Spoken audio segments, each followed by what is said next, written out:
السلام علیکم ناظرین۔ اس قسط کے آغاز میں رشین فیکٹری کا منظر دکھایا جاتا ہے۔ خلیل اپنے ساتھیوں کے ساتھ فیکٹری میں داخل ہوتے ہیں اور پادری بھی ساتھ ہوتا ہے۔ پادری وہاں کام کرنے والے لڑکوں کو مکہ لہرا کر اشارہ کر دیتا ہے۔ جوان لڑکے بھی مکے لہرا کر اشارہ دیتے ہیں، پھر وہ ایک دوسرے کو اشارے کرتے ہیں۔ پہلا لڑکا دوسرے لڑکے کو جا کے بتاتا ہے کہ ہم بغاوت شروع کر رہے ہیں۔ اتنے میں فیکٹری کے تمام لڑکوں میں ہلچل مچ جاتی ہے۔ وہ لوگ بغاوت کے نعرے بلند کرنے لگتے ہیں۔ آہستہ آہستہ فیکٹری کے تمام ملازمین احتجاج کرنا شروع کر دیتے ہیں۔ کچھ لوگ ڈنڈے لہراتے ہیں اور کچھ لوگ مکے لہرانے لگتے ہیں۔ وہ لوگ ایک جلوس کی شکل میں نکل پڑتے ہیں۔ آہستہ آہستہ فیکٹری کی چمنیوں میں سے دھواں نکلنا بھی بند ہو جاتا ہے۔ دوسری طرف تحسین پاشا کے پاس ٹیلی گرام آتا ہے۔ انجینئر ٹیلی گرام نوٹ کر کے تحسین پاشا کو دیتا ہے۔ تحسین پاشا پڑھ کر فاتحانہ مسکراتے ہیں اور سیدھا دوڑتے ہوئے سلطان کے دربار میں پہنچتے ہیں۔ سلطان تحسین پاشا کا مذکورہ چہرہ دیکھ کر جان جاتے ہیں کہ وہ اپنے منصوبے میں کامیاب ہو چکے ہیں۔ دوسری طرف سمندر میں ایک بحری جہاز کو دکھایا جاتا ہے۔ سمیع اور انو خاتون ایک ٹیبل پر بیٹھ کر چائے پی رہے ہوتے ہیں۔ ان کے ساتھ والی ٹیبل پر دو لڑکے باتیں کرتے ہیں۔ تازہ ترین خبروں کے مطابق پوٹلا فیکٹری میں آگ بھڑک اٹھی ہے۔ اس کا ساتھی کہتا ہے کہ کیا مطلب اس بات کا؟ وہ بتاتا ہے کہ مزدوروں نے بغاوت شروع کر دی ہے۔ جب سمیع یہ بات سنتا ہے تو اس کے رنگ اڑ جاتے ہیں۔ وہ کہتا ہے کہ یہ کام صرف خلیل خالد کا ہے۔ انو خاتون کہتی ہے کہ موقع ملنے پر اس کو آپ مار دیتے۔ اس کا مطلب ہے کہ وہ کارکن اصل میں وہ نہیں تھے، اصل کارکن تو اور تھے جنہوں نے بغاوت شروع کر دی۔ جمال کہتا ہے کہ ہم خلیل خالد سے چھٹکارا حاصل کر لیں گے۔ دوسری طرف سلطان کہتے ہیں کہ میرے عزیزو، وہ لوگ جو ہمیں مارنا چاہتے تھے وہ ہمارے ملک کے ٹکڑے کرنا چاہتے تھے۔ سلطان کے سامنے دکھایا جاتا ہے کہ ان کی پوری کابینہ حاضر ہے۔ سلطان فرماتے ہیں اور یہ کام ریوال میں کر سکتے تھے۔ سلطان فرماتے ہیں کہ روس سے خبر آ چکی ہے، بغاوت کا آغاز کر دیا گیا ہے۔ فؤاد پاشا یہ سن کر جھٹکا لگتا ہے۔ سلطان مزید فرماتے ہوئے کہتے ہیں کہ ریوال کی ٹیبل ٹوٹ چکی ہے، ہم ایک نیا اقدام کر رہے ہیں پاشاؤ، اور یہ اقدام بلقان سے شروع ہوگا۔ اب ہم آپ سے پوچھتا ہوں، مجھے بتائیے کہ کس کا ہے؟ ایک پاشا بولتا ہے کہ ترکوں کا، رومیوں کا، بلغاریوں کا، سربین کا، کروشین کا، البانیہ اور بہت سے لوگ ہیں جناب۔ سلطان فرماتے ہیں نہیں پاشا، تم غلط ہو، تم جانتے ہو کہ بلقانی کون ہے؟ کہ بلقانی کون ہے؟ وہ لوگ ہیں جو یتیم تھے، اور یتیم کے بچے کون ہیں؟ وہ ہمارے چھاپا مار فوجیوں کے یتیم بچے ہیں جنہوں نے کوسوگو سے زمین حاصل کی۔ انہوں نے موہی کے میدان میں ان شہیدوں کے ساتھ جنہوں نے جان کی پرواہ کیے بغیر زمین حاصل کی اور اپنے بچوں کو یتیم چھوڑ گئے۔ ان یتیم بچوں کی بلقان میراث ہے، لیکن اب وہاں بہت سے راستے ہیں۔ ایک اور پاشا کہتا ہے کہ یہ اس زمین پر واقع ہے جو 93 کی جنگ کے بعد عثمانیوں نے لیا تھا۔ سلطان فرماتے ہیں کچھ زمینیں ہیں ہم سے چھین لی گئی تھیں، ہمارا فرض بنتا ہے کہ چھینی گئی زمینیں واپس لیں اور مالک کو دیں۔ یہ کوئی خود غرض خیال نہیں ہے کہ آپ جانتے ہیں کہ ہم کیوں چاہتے ہیں کہ بلقان ہمارا ہو۔ جب بلقان عثمانیوں کے پاس تھا تو وہ لوگ سکون میں تھے، کیونکہ فاتح سلطان محمد خان یہ معاہدہ کر گئے تھے۔ اس کے بعد سلطان تحسین پاشا کو کہتے ہیں کہ خط پڑھو۔ تحسین پاشا پڑھ کر سناتے ہیں کہ میں سلطان احمد خان میں چاہتا ہوں کہ سبھی لوگ اور وہ بادشاہ جن کے پاس یہ حکم ہے، میں نے بوسنی اور فرانسیسی عیسائیوں پر ایک بہت بڑا احسان کیا ہے، اور اس احسان کے طور پر یہ حکم دیا تھا، بتایا کہ ناموں اور گرجا گھروں کو نہیں چھوا جائے گا، کوئی خلل نہیں ڈالا جائے گا، وہ میرے ملک میں پرامن زندگی گزاریں گے، اور جہاں تک کہ فرار ہونے والے بھی پرامن زندگی گزاریں گے۔ تحسین پاشا خط لگاتار پڑھتے جاتے ہیں اور سب لوگ سن رہے ہوتے ہیں۔ یہ خط سننے کے بعد کچھ لوگ پریشان ہوتے ہیں اور کچھ لوگ بہت خوش ہوتے ہیں۔ فؤاد پاشا یہ خط سن کر بہت زیادہ افسردہ ہو جاتا ہے۔ خط میں لکھا ہوتا ہے کہ ہم اپنی قوم کا حفاظت کریں گے اور قوم کا حق دیں گے، اور ظالموں سے نجات پائیں گے اور مظلوموں کا ساتھ دیں گے۔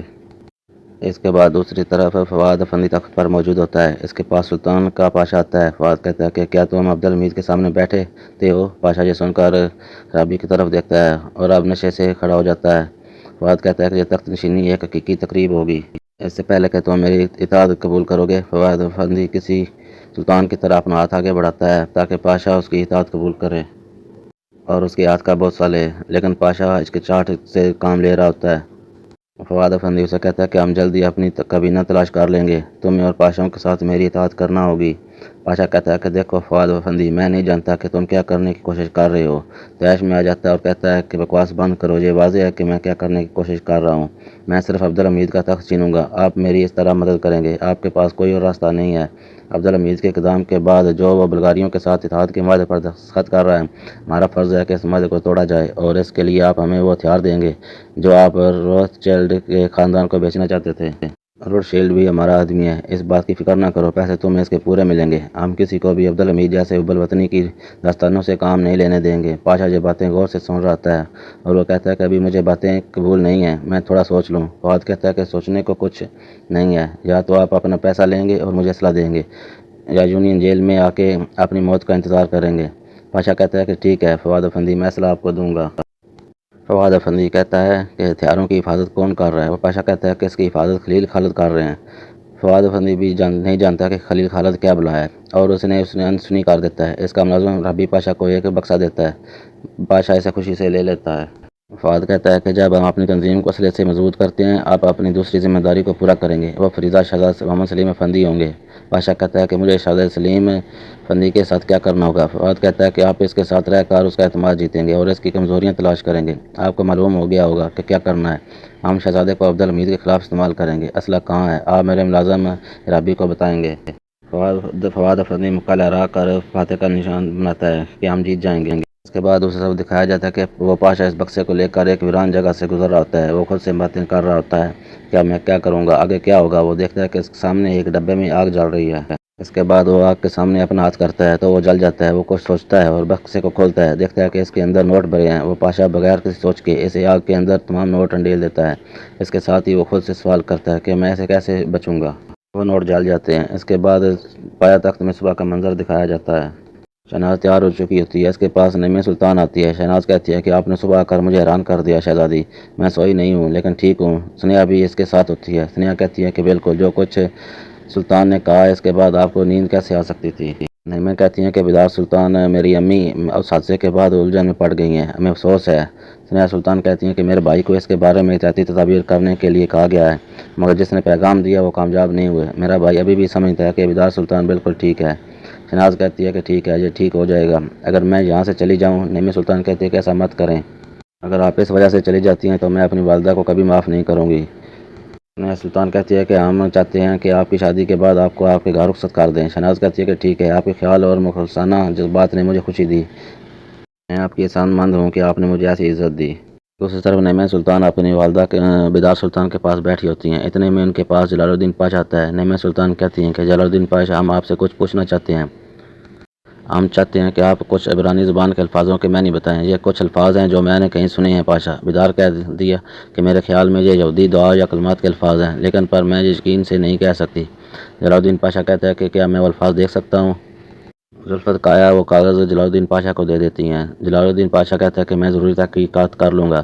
اس کے بعد جلال الدین نعیم سلطان سے پوچھتا ہے کہ کیا آپ نے اس کتاب سے کوئی فائدہ اٹھایا جو میں نے بھیجی تھی؟ میں تھوڑی پریشان ہو جاتی ہے اور کہتی ہے کہ شکریہ جلال الدین پاشا، وہ کتاب بہت فائدہ مند تھی۔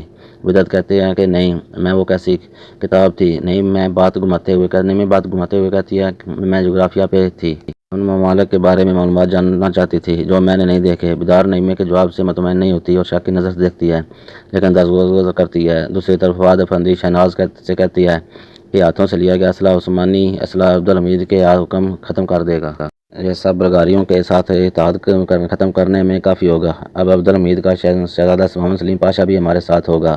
شہناز کہتی ہے کہ میرے پاس محمد سلیم کے لیے ایک منصوبہ ہے، اب ہم مل کر کام کر سکتے ہیں، کیا آپ مجھے اپنے فیصلے کے بارے میں بتانا چاہیں گے؟ فواد کہتا ہے کہ جو آپ کا گناؤنا کاروبار تھا میں اس بات کرتا چلوں۔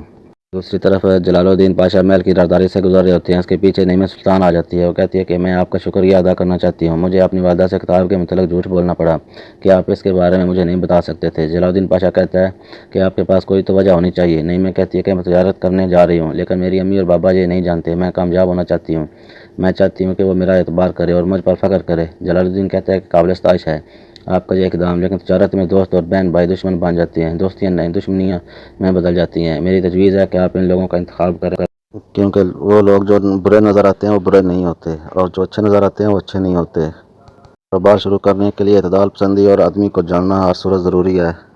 ہر کاروبار کے لیے مخلص آدمی کو دیکھنا چاہیے۔ نعیم سلطان کہتی ہے اچھا تو یہ بات ہے، تو آپ کے بارے میں کیا خیال ہے؟ آپ وہی ہیں جو نظر آتے ہیں جلال الدین پاشا؟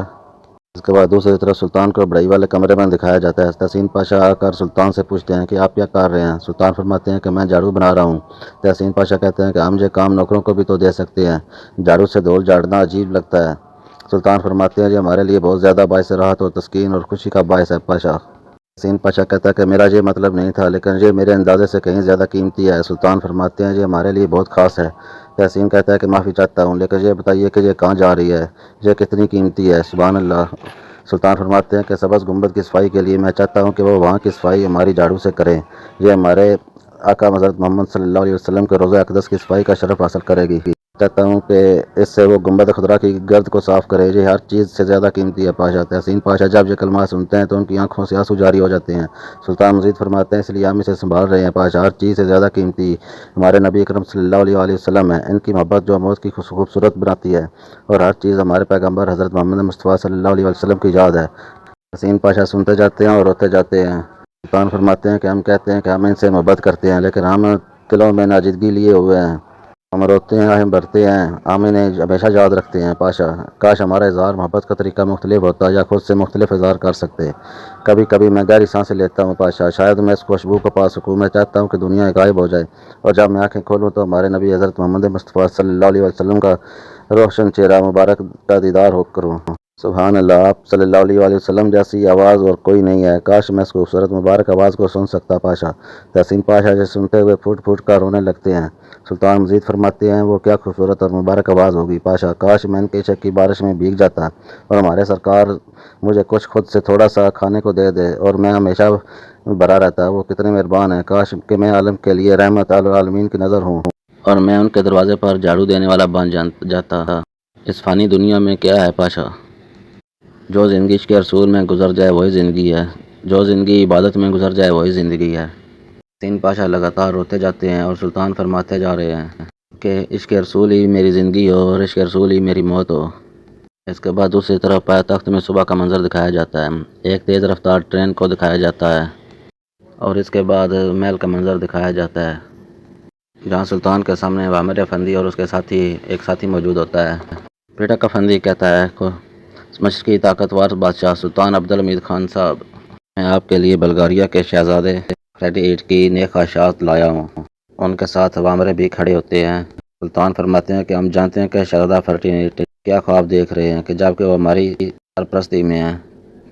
پیٹک افندی کہتے ہیں اگر آپ اس خبر کے بارے میں بات کر رہے ہیں جس کے بارے میں خبر ہے کہ بلغاریہ کے شہزادے اپنی زمینوں میں وسعت چاہتے ہیں تو یہ غلط ہے۔ سلطان فرماتے ہیں کہ آئیں اور دھوکے میں مت رکھیں پیٹک افندی، یہ کوئی راز نہیں ہے، آپ عثمانیوں سے وہ اراضی لینا چاہتے ہیں جو آپ کو آیا صوفیہ کے معاہدے کے ساتھ ملی تھی، اسے 3 مہینے برلن کے معاہدے تک کے پاس رکھا گیا۔ آپ اپنی شہزادی تبدیل کرنا چاہتے ہیں جو پر عثمانیوں کی طرف سے تھی۔